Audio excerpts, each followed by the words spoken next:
Patachara, đệ nhất trì giới, Tikhuni. Patachara là người con gái tuyệt đẹp của một thương gia rất giàu có ở thành Sawathi.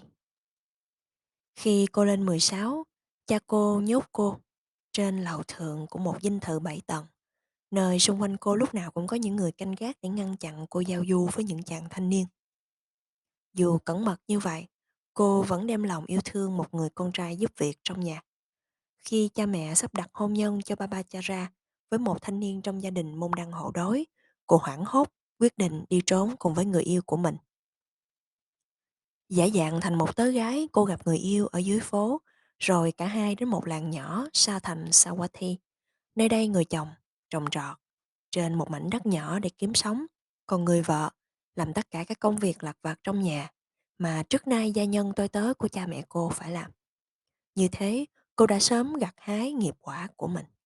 Khi bà Bachara mang thai, cô khẩn khoản sinh chồng, đem cô về nhà cha mẹ để sanh nở, bởi vì cô nói rằng cha mẹ lúc nào cũng mềm lòng yêu thương và tha lỗi cho con cái. Tuy nhiên, người chồng cương quyết từ chối, vì sợ cha mẹ vợ có thể bắt bỏ tù, thậm chí có thể giết anh ta. Biết chồng không nhượng bộ, cô bèn quyết định lén đi một mình. Khi được hàng xóm cho biết, người chồng rượt theo bắt kịp và nài nỉ vợ trở về. Thế nhưng cô không nghe và vẫn tiếp tục đi. Trước khi đến thành Sawathi, cô lâm bồn và sanh một bé trai. Bây giờ thì không còn lý do gì để về nhà cha mẹ nữa, cô đành phải quay trở lại nhà mình. Sau đó, Babachara lại mang thai đứa con thứ hai và một lần nữa sinh chồng về nhà cha mẹ.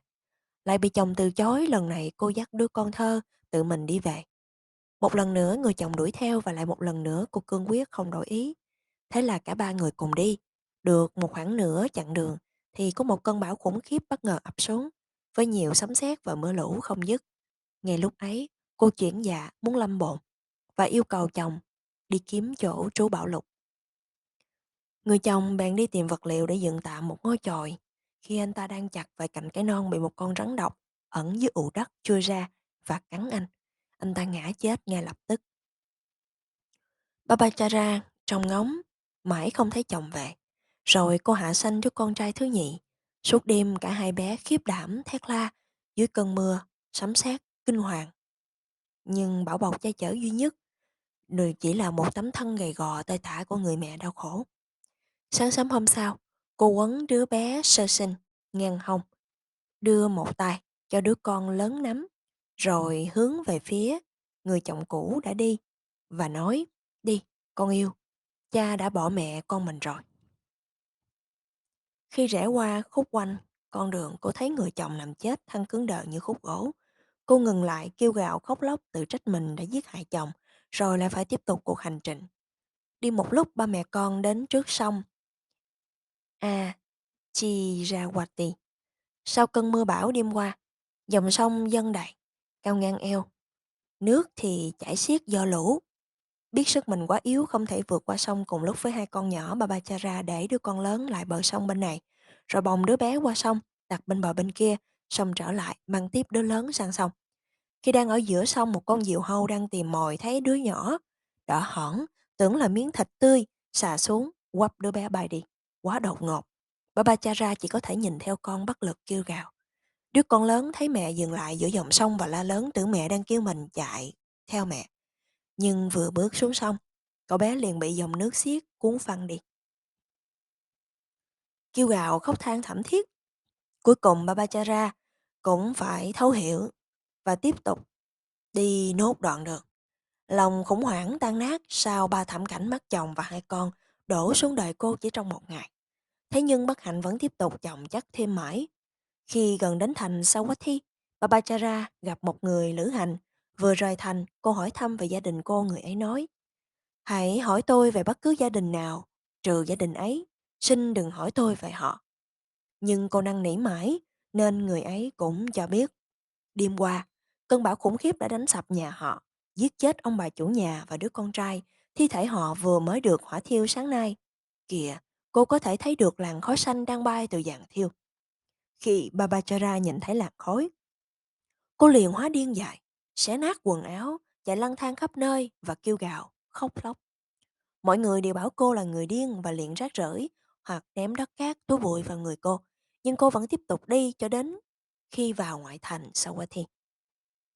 Vào lúc ấy, Đức Phật đang ngụ tại tịnh xá Jetavana. Chung quanh có nhiều đệ tử khi thấy Babachara tiến vào cổng tịnh xá.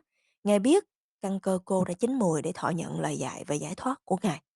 Các vị cư sĩ đồng la to đừng để mụ điên đó vào đây.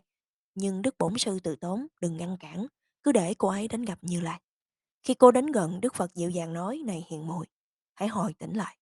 Lập tức, Babachara bừng tỉnh, xấu hổ với simi hở hang. Cô nằm phục xuống đất. Một nam cư sĩ tử tế ném cho cô chiếc áo choàng của mình. Cô khoác áo và tiến đến Đức Thế Tôn. Quỳ mọp và đảnh lễ dưới chân Ngài, kể lại câu chuyện bi thương của mình. Đức Thế Tôn nhẫn nại lắng nghe với lòng bi mẫn thâm sâu và bao la, rồi dạy Babachara đừng đau buồn nữa. Nay con đã gặp được một người có thể cho con nương tựa và an trú. Không phải chỉ hôm nay con mới gặp bao nhiêu tai ương khổ nạn như vậy. Nhưng trong cõi luân hồi vô thủy vô chung này, nước mắt, khóc thương cho những người thân yêu của con còn nhiều hơn nước của bốn đại dương. Lắng nghe lời giảng dạy của Thế Tôn về những hiểm họa, khổ não khi chúng sanh trôi lăn trong vòng luân hồi samsara. Nỗi đau buồn của Bhavachara lắng dần.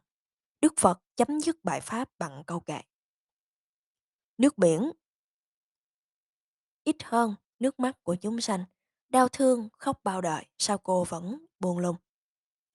Một khi tử thần đến, không con cái, cha mẹ, không thân quyến có thể che chở bảo bọc ta. Hiểu rõ sự thật này, bậc trí sống giới đức sẽ nhanh chóng thành tựu con đường đến Niết Bàn. Lời giảng giải của Đức Phật thấm nhuần sâu vào trong tâm tư của Babachara, giúp cô thấu hiểu trọn vẹn bản chất vô thường, khổ, vô ngã của mọi pháp hữu vi. Khi Đức Thế Tôn vừa chấm dứt bài pháp, Babachara không còn là người đàn bà điên loạn đang ngồi khóc dưới chân Ngài, mà là một vị đã bước vào dòng thánh với quả nhập lưu hướng về mục tiêu giải thoát cuối cùng. Ngay khi chứng đắc quả nhập lưu, Babachara xin xuất gia gia nhập ni chúng. Thánh ni tinh tấn chuyên cần thực hành giáo pháp và không bao lâu sau đạt được cứu cánh rốt ráo. Babachara mô tả tiến trình tu tập và chứng đạt đạo quả của mình qua các câu kể sau trong Trưởng lão Ni Kệ. Bằng cày sâu cuốc bẩm gieo trồng trên đất màu, họ gây dựng của cải nuôi nấng vợ và con. Thế sao ta giới hạnh, hành theo bổn sư dạy, không lời nhát, kiêu mạn, vẫn chưa chứng niết bàn. Khi khi ta đang rửa chân, quán dòng nước sôi chảy từ trên cao xuống thấp, tâm ta liền an định, như ngựa giống thuần thục. Rồi ta cầm cái đèn, bước vào trong tĩnh cốc, xem xét giường tỉ mỉ, chậm rãi ta ngồi xuống, rồi cầm một cây kim, ta liềm tim đèn xuống. Tâm ta được giải thoát như ngọn đèn tắt lụi. Khi quan sát dòng nước chảy từ trên cao xuống, Babachara chú ý thấy dòng thấm ngay vào lòng đất. Có dòng trôi xa một chút, cũng có dòng chảy đến tận cuối dốc. Qua đó, Ni sư nhận ra bản chất của chúng sanh hữu tình. Có chúng sanh sống một kiếp sống ngắn ngủi như con của Babachara. Có chúng sanh sống qua tuổi trưởng thành như chồng hay em trai. Có người sống đến tuổi già như cha mẹ. Nhưng cũng như mọi dòng nước cuối cùng rồi cũng phải biến mất vào lòng đất. Tử thần sẽ nắm chặt tay, bắt tất cả chúng sanh và không ai thoát khỏi được lưỡi hái của thần chết. Khi nhận thức này chợt lóe sáng trong tâm Babachara, tức khắc an định. Với định tâm vững chắc, ni sư quán bản chất vô thượng, khổ và vô ngã của các pháp hữu vi. Thế nhưng, với tinh tấn nỗ lực ấy, Babachara vẫn chưa chứng đạt được giác ngộ cuối cùng. Mệt mỏi, ni sư quyết định nghỉ ngơi vào lúc nửa đêm. Khi đi vào phòng, chánh niệm ngồi xuống giường, dụi tắt ngọn đèn. Trong khoảnh khắc ngọn đèn tắt lụi ấy, bao công năng tu tập được viên mãn. Babachara thành tựu chánh trí, đạt cứu cánh niết bàn, vĩnh viễn dập tắt ngọn lửa tham ái, sân hận, si mê trong tâm. Sở dĩ Babachara có thể có được sự chuyển hóa nhanh chóng từ một cô gái trẻ bồng bột trở thành một tỳ khưu ni giới hạnh cao quý, vì trong nhiều đời kiếp trước đã gieo trồng và tăng trưởng căn lành. Trong thời chư Phật quá khứ, Babachara nhiều lần xuất gia tỳ khưu ni, những tuệ giác đã thành, ẩn mình với các hành nghiệp của những kiếp sống sau này, chờ nhân duyên đầy đủ để trổ quả. Vào thời Đức Phật Gautama, với thiện căn được khơi dậy bởi đau khổ tột cùng, bởi một sự thôi thúc tìm đường giải thoát trầm luân từ trong tiềm thức, Babachara nhanh chóng tìm được đường đến với bổn sư và giáo pháp của Ngài. Xuất gia đời sống phạm hạnh, Babachara nỗ lực tu tập và cuối cùng phá vỡ vô minh giải thoát mọi khổ đau, chứng đạt sự tự do cao quý nhất và vô điều kiện của Niết Bàn. Đức Phật tán dương Babachara là đệ nhất tinh thông giới luật trong hàng đệ tử Tỳ Khưu Ni. Vị trí này tương ứng với trưởng lão Ubali, đệ nhất về tinh thông giới luật trong hàng đệ tử Tỳ Khưu. Đây là thiện quả của một ước nguyện từ kiếp sống xa xưa vào thời Đức Phật Bhadramutara. Con nguyện được là vị tối thắng tinh thông về Vinaya trong hàng đệ tử Tỳ Khưu Ni của một vị Phật tương lai.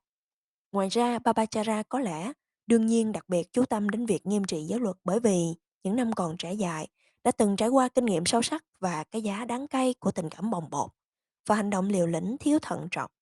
Khi sống trong ni chúng, Babachara hiểu rằng việc nghiêm trị giới luật là tuyệt đối cần thiết cho sự thành tựu, tâm an bình và tĩnh lặng. Hơn nữa, bằng kinh nghiệm bản thân, Babachara thấu triệt được lý lẽ mù quáng và khúc mắc sâu kín của trái tim con người, nên có thể giúp các tỳ khưu ni trong việc rèn luyện giới đức. Nhiều vị đến với ni sư chỉ được hướng dẫn tu tập và tìm thấy niềm an ủi khích lệ vô biên qua những lời dạy, lời khuyên nhủ. Một thí dụ là Chanda.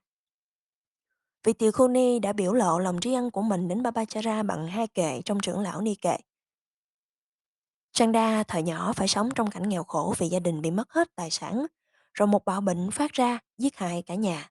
Cô trở thành coi cúc đi ăn xin nhà này qua nhà khác với một cái chén vỡ. Bao nhiêu năm qua. Một ngày kia, cô đến chỗ trú ngụ của ni sư Babachara. Chư ni tiếp đón cô với lòng tự mẫn và cho thức ăn. Cô đến gần và đảnh lễ Babachara, rồi ngồi xuống một bên nghe pháp cảm kích và hoan hỷ cô xin xuất gia. Được Babachara giáo giới, cô nghiêm trì giới luật, trau dồi phẩm hạnh, tinh cận hạnh thiền, trí tuệ chín mùi. Không bao lâu cô chứng đắc thánh quả A La Hán. Chanda đã nói hai câu kệ để tỏ lòng tri ân ni sư Babachara. Trình bày chứng đắc của mình. Bhattacharya bi mẫn cho ta được xuất gia, rồi chỉ dẫn khuyến khích hướng ta đến giải thoát. Nghe ni sư thuyết giảng, ta tu theo lời dạy, sách tấn không hoài công, rũ sạch mọi cấu ế, ta chứng được tam minh. Trong trưởng lão ni kệ còn có một số kệ khác mô tả phương cách Bhattacharya, thường dạy các tỳ khưu ni về những lợi lạc mà họ được thọ hưởng nhờ sự hướng dẫn của ni sư. Các kệ này được thốt lên từ một nhóm 30 vị tỳ khưu ni sau khi được ni sư giảng dạy và sách tấn tu tập chứng quả A-la-hán.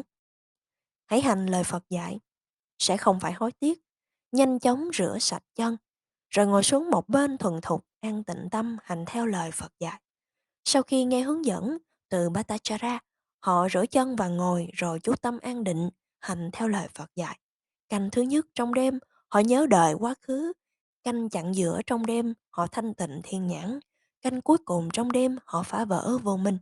Dưới chân vị giáo giới, họ phủ phục đảnh lễ, lời dạy được ghi tâm, như chư thiên tôn vinh. Indra chúa của họ, vị bắt bại chiến trường, chúng tôi tôn vinh thầy, chúng tôi thoát lộ tận, chứng đắc được tam minh.